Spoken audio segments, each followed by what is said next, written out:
Hey guys, what's going on? This is Travis P11. I want to welcome you back to the channel. Well, I just did a little range test yesterday on the Jimenez Arms JA22, and now it's time for us to clean it up.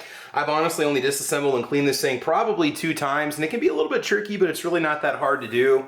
I did purchase this firearm from SS Pawn in Lexington, Nebraska. I want you guys to go ahead and give Stan a call. Stan will take care of all of your firearms needs. I got a great price on this particular pistol, and I've had it for, probably just a little over a year now, and haven't put a whole lot of rounds through it, maybe 300 rounds total after yesterday's range test. So yesterday, we did put around 50 rounds through it total, 3 different types of ammo, some CCI, and let's go ahead and begin with the process of cleaning. A couple things that you're going to need to do this. First of all, a cup of coffee. Now, you know I'm a big fan of Black Rifle Coffee Company, but today is National Donut Day, and Dunkin' Donuts just happened to be giving away a free glazed if you bought any kind of a beverage, so I had to get myself a medium regular with cream and sugar in it, so now I'm all set to go. And yeah, get out there and get your donut today. So anyway, all right, so basic cleaning supplies that you're gonna need. All right, some CLP break-free, just CLP cleaner, or you can use Rem oil if you want to. A couple center punches might help you out just a little bit, maybe about a 1/4 inch, 1/8 of an inch. A nice cleaning brush that you can use, a nylon bristle brush just to do a little bit of scrubbing if necessary. A few clean patches, a few CLP soak patches, and then just some basic patches in general that we can use to wipe everything down. Now, you can use a cut-up t-shirt if you want to, but it doesn't really make any difference. So, and now this time I'm going to do something a little bit different.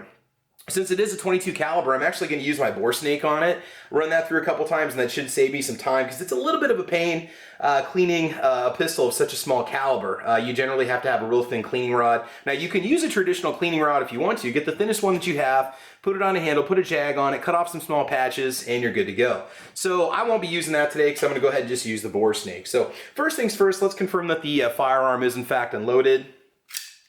And it is. If you hear any chirping, that's Ammo Cat in the background. She loves to watch me do these videos. Let's just go ahead and give just a quick little general wipe off for the magazines here, in case there's any residue on them. Get those nice and clean. Again, it's not a pistol I shoot that often, but I really did have a good time with it, although it seems like I was a little bit less accurate with it than I have been before, but this isn't the kind of gun that you're going to use for, long-range shooting competitions. This is going to be one of those up-close and personal backup guns, or maybe kind of last stand firearms that you might need to use, ankle holster gun, or just maybe a real simple truck gun. It's going to be good for close encounters if you need to use them. So, all right, got the magazines all cleaned off. Let's get those out of the way. Okay, now, since we did check the chamber to make sure that it is empty, you can tell by the striker indicator on the back that it is in fact loaded. You can put a snap cap in it if you want one, if you have one, so you don't have to dry fire it without anything in the chamber. I'm just going to go ahead and pull the trigger. Okay, now we're good to go. Now, to get this particular firearm disassembled, it's a little bit tricky. There's kind of a takedown pin on the back here, or bracket, whatever you want to call it, that the firing pin is going to go through. So what you're going to want to do is you're going to want to grab yourself a center punch. This is probably about a 1/4 inch, and we're going to press on the back of this. Okay, when you press forward, all you have to do is press and then slide the barrel forward a little bit, and it's going to pop right out. You want to hold on to the back, put pressure on the back, because if you don't, you're going to be like me and you're going to launch your striker, your spring, and your bracket across the room, and you're not going to be able to locate your striker.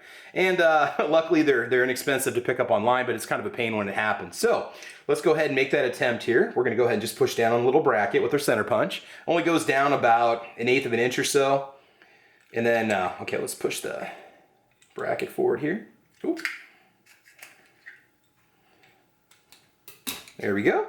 Again, you want to pull back on the slide just a little bit and then push forward on the bracket, and it's going to come right out. So, all right, we'll go ahead and separate the unit. All right, no problems there. We will go ahead and take off our recoil spring. And you can check out your slide assembly, and you can kind of see how it's set up and how they design it. Very simple design, nothing real crazy. It's easy to access your firing pin and your recoil spring and all that fun stuff, and your little bracket that holds it all together. Reassembly can be a little bit tricky, but we'll go through that step by step. So let's go ahead and just give this just a little wipe off with some CLP all the way around. You could spray this out with some Rem oil if you want to. I prefer to use CLP. I think it's a little bit better, in my opinion, a little bit better cleaning properties. For me, I tend to use Rem oil more as a preservative, and you can see, these little blowback guns, they tend to contain a lot of carbon. Now, this pistol is generally reliable till I hit about 125 rounds, 150.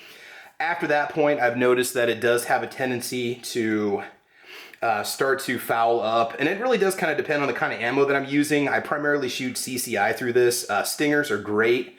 Nice little round to keep in the magazine if you need to. Now, this firearm does not have a last round hold open function on it, so if you watch my videos when I took it to the range, it does not stay open. So you pretty much need to keep track of it. I believe it's a 6+1, if I'm not mistaken. And then at that point, you'll be out of ammo. So use the punch, get in there, kind of clean out inside the magazine well a little bit. That probably won't be too dirty. Okay, got that all done. All right, so now we will go ahead and take our bore snake. What I like to do is just put a little bit of CLP on the front. Now, they might make bore snakes for pistols, which are going to be a lot shorter. This is definitely overkill. This is what I use on my AR-15s, any 22 caliber rifle, essentially. You've got your little bristles right here. Now, I've never done this before, so we're going to see what happens. Hopefully, the little weight here is actually able to clear the barrel. So we'll go ahead and drop the weight down. Okay, we're good there. Just slowly pull the bore snake through. Kind of doing this from a reverse angle, guys. All right, again, these little bore snakes are great. They save you a lot of time and a lot of money in terms of patches and cleaning supplies and so on. Okay, we're just gonna go slowly through. Okay, we cleared it. Now let's go ahead and pull the squeegee part through, the mop part through. By the way, Ammo Cat is really wanting to play with the, the bore snake. She's a cat, you can't help it, right? Okay, let's go ahead and do that one more time. I think we can call it good. There's a tremendous amount of cleaning area that actually comes in contact with the barrel, and that's kind of the magic of the bore snake. There's so much fabric and so much material and bristles coming in contact with the barrel that's how you're able to get almost a one pull clean, okay, instead of using your traditional cleaning rod. Nothing against a traditional cleaning rod. I still do that on a lot of my firearms after a few range trips. Here we go. All right, let's pull that through. Take a look at that barrel. It is nice and shiny, nice and clean. No, Ammo Cat, no. No, you cannot have the bore cleaner. All right, the bore snake. Let's get that out of the way so she doesn't go crazy on it. Okay, we got that all done. Now we'll go ahead and set that off to the side. We're just going to go ahead and spray down the recoil spring with a little bit of CLP. Get that soaked. Get it nice and clean. Again, I'm not going to do a lot of zooming in here, guys. Got a lot of parts that are kind of floating all over the place, and so we'll just kind of keep it simple for you. Recoil spring's a little bit dirty. It's not too bad. Like I said, the gun was clean before I went to the range, so no problems there. All right, that's all done. Okay, now we will go ahead and pull the little bracket out of here. Okay, this is your takedown pin or whatever you want to call it. Okay, and then we'll take out the spring for the striker, take your firing pin out, or striker, whatever you want to call it.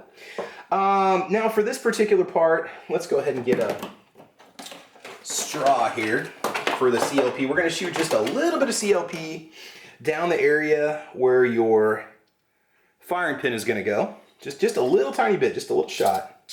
And then we'll spray some on the sides here, kind of down here in the area of your chamber and where your barrel's going to go. Okay, put a little bit right here on a patch and just go ahead and wipe it out. And that's where you're going to see the majority of your carbon and your fouling. It's going to pop up. Go ahead and get that in there. Like I said, I like to use a real thin center punch. Just gently go up and down all the different cracks and creases that you have inside the barrel. You know, where your little slide is going to move, your channels and so on. There we go. Kind of get in there a little bit. This way, especially if you got big fingers. I really don't, but if you do, it makes it really easy to clean it up. Also, you definitely want to clean the area in front of where the firing pin comes out. Okay, right here, you're going to get a lot of buildup right there in that area. So you definitely want to make sure that that's nice and clean. Okay, no problems. It really isn't that dirty. It could just be attributed to the fact that I was using, in my opinion, a higher quality ammo. CCI tends to make really good ammo that does work well. Okay, clean out that area. Again, just use your center punch here. Clean out your area in front of your barrel. If you have a regular cleaning rod with your patches on it, you can certainly do that too, and you'll be set. There we go. Okay, we got that all taken care of. Okay, it doesn't look bad. Let's just go ahead and wipe it out with the dry patch. Get up any final remaining residue or cleaner that might be in there. There is a little bit there. Let's see here. Let's get... Here we go. Kind of a thin screwdriver here. We're going to go ahead and just use a little thin screwdriver, and we're going to use that to push in the channel where your firing pin goes. Get that out of there. There we go. Get your patch in there. Work that channel out. There we go. You don't want, really, you want that dry because you don't want any kind of residue to build up inside that area because you can start to accumulate debris, and that's going to cause some problems. Okay, now last thing, we're just gonna do just a couple little drops of CLP here. All right, just go ahead and wipe out the inside of the mechanism. Make sure everything has just a light, gentle coat of oil on it, nothing too crazy. This will just ensure that you have proper functionality, especially if this is a firearm that you're not going to shoot that often. You want to make sure that it's nice and clean and preserved and ready to go. Now, you might be the kind of person that does, 1,000 rounds for your firearm before you decide to clean it, and that's fine. If that's how you want to run your guns, that's not a problem. It's perfectly acceptable too. But me, I'm generally go to the range, come home, clean it off type of person. So you can hit this with a bristle brush if you need to, if you happen to notice a little bit of buildup here in this area. Sometimes where this feed ramp is, you start to get a little bit of buildup from that lead, those lead nose rounds. Okay, go ahead and wipe off your firing pin mechanism. Now, reassembly could be a little bit complicated. You just kind of have to fiddle with it to get it to work. It's basically the opposite of what we did, and you have to kind of push forward and push down at the same time in order to get that to not have any problems. Again, you can always take a brush to this. This is almost like a firing pin for a AR-15 for a 223. You've got kind of that similar kind of shape and style and material, and so it might take a little bit of scrubbing to get that clean. Okay, so we're going to go ahead and put the firing pin back into place. Okay, and let's go ahead and wipe off the spring here real quick, firing pin spring, or striker spring, whatever you want to call it. I don't really know if there's much of a difference, to be honest with you. Okay, go ahead and push that back into place in that little channel right there. So it should look something like this. Okay, now you got some resistance on there, so you want to watch out, and when you put this back together, you're going to have to kind of hold it all together in one piece. We're going to go and wipe off the little takedown pin. I think what we're going to do is we'll take our little screwdriver here, grab a patch, and just like to get inside there with that, get that cleaned out in case there's any kind of residue in there, any kind of buildup. Again, I like a spotless gun when I go to the range. I want to know that if I'm going to have any issues, it's going to be either a user issue or it's going to be a problem with the ammo and not necessarily the firearm.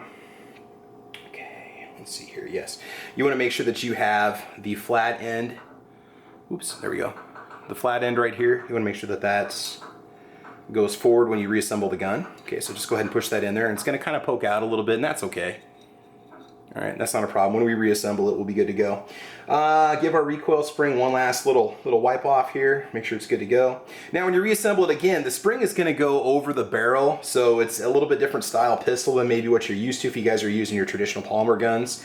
So you're going to be doing a couple different actions at one time. We're going to be putting the barrel and the recoil spring back in, okay, into the slide. And then we're going to have to push down on this little bracket on the back and then just put it together. Just literally push down on it, and you should be good to go. So if this doesn't work, if I have to fiddle around with it a little bit, I will just go ahead and stop the camera, but it's one of those things where it takes a little bit of practice to get it to go. So, okay, we're gonna go ahead and just push the spring in there. Make sure that your barrel pokes through on the front, okay? All right, as you can see, my barrel is through, so that means that the spring is good to go. There we go. All right, so now we're gonna go ahead and just push forward. I'm gonna go ahead and use my punch to push forward on this mechanism. Okay. There we go, just kind of set it all into place there, and it's all set. Now, if we did it the right way, we should be able to go ahead and operate the slide. Okay, it's good to go. And if the striker indicator indicating that the firearm is cocked and ready to fire is poking out, then you know you're good. Pull the trigger. Okay, let's try it one more time. You're gonna get a little more resistance that first time you cock it, because what you're doing is you're setting that firing pin back. Okay, and so you're gonna feel it, you're gonna hear it click, and that's normal, that's okay. Always make sure you don't have any coils poking out of the front of the barrel. Okay, very important too. So, all right, so we'll go ahead and pull the trigger. Okay, so she is basically ready to go. Just gonna give it one last little wipe off with some CLP on the outside, and then just put it back in the gun vault.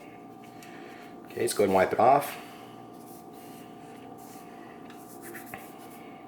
Okay, so that was relatively, again, the reassembly, you might want to go back and watch the video how I did it. Essentially, I pulled back on the slide, I pushed forward with my punch on the takedown pin, and as it was being pushed forward, it goes down into place back here where your firing mechanism is, and your springs and so on, and once it goes together, you just let go and it's going to lock into place. And again, there's some really good videos on YouTube that really give you close, detailed instructions on the reassembly, but it's just a little finicky, but with enough practice, I think you're going to be fine. So there you go, guys. This has been a simple disassembly and cleaning of the Jimenez JA22 pistol.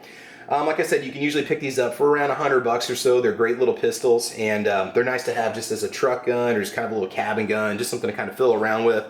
Accuracy on mine, I honestly would not shoot it further than, oh boy, 18 feet. Once you get past about 18 or 20 feet, you're really looking at your groups opening up. So just keep that in mind. If you're gonna buy this as like a primary defensive weapon or a concealed carry pistol, you may want to be a little more careful, okay? So there you go, guys. All right, guys, so thanks for joining me today on the video. Please like or subscribe. You can check me out over on Facebook, Twitter, Instagram. I'm also over on gunchannels.com with the Ordinary Average Guy Gun Channel, and Caliber Corner, which is a show that I do on Saturday mornings on YouTube, 8 o'clock Central Time. Not every Saturday, but I do it when I can. And yeah, so if you like the channel, please like or subscribe, check me out. Please thumbs up the video if you like it. Please thumbs down if you don't. Like I said, I didn't zoom in. I'm trying some new lighting in this video and some different filming angles. So things were a little bit awkward in this video. I apologize. It's always a learning process for me whenever I try something new. So there you have it. Okay, guys, thanks for joining us today. And I want you to have fun. I want you to be safe. And we got a lot of range cut videos coming up for you here in the near future. And as you know, we will talk to you soon. All right, guys, take care. Bye-bye.